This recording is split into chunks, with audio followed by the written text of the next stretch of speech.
Episode 506 is entitled Better to Marry Than Burn. This is all about Jocasta's wedding, obviously, and what's different in the show than the book is we have the addition of Murtaugh. We all loved the character and the way Duncan brought him to life. It really shined in the show, so we wanted to make sure that Jocasta married Duncan Innes.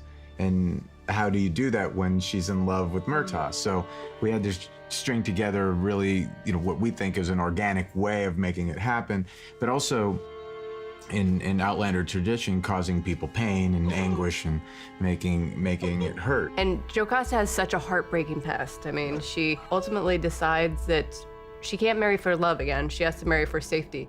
The scene between the two of them is so heartbreaking. It really is. And we rehearsed, I remember being there in rehearsal and talking about it, and talking to the director, Mira, who wanted them to really let this breathe and let it play out as long as possible. Don't worry about time.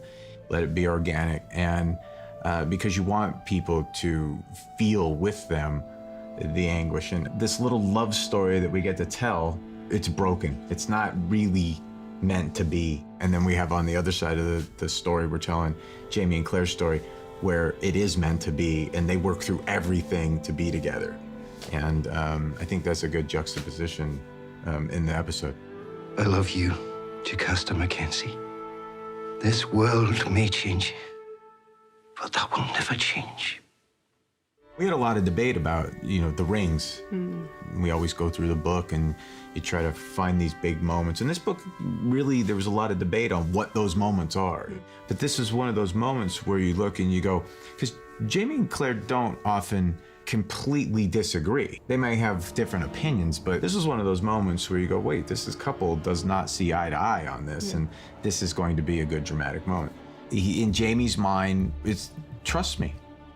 If you trust me, you'll do this. And then she's saying on the other side, I do trust you, but I can't believe you're asking for these particular, for that ring. He saw how much this ring means to me. Don't you see, I humiliated him, and this is his idea of revenge. Whatever it is, if I win this game, we get to take revenge on a man much worse than Philip Wiley. No. Do you think the writer's room, it was split among male-female in terms of the men thinking, what's the big deal that Jamie's gambling with Frank's ring? And the women were like, that's crazy? Or no, I think it was the exact opposite.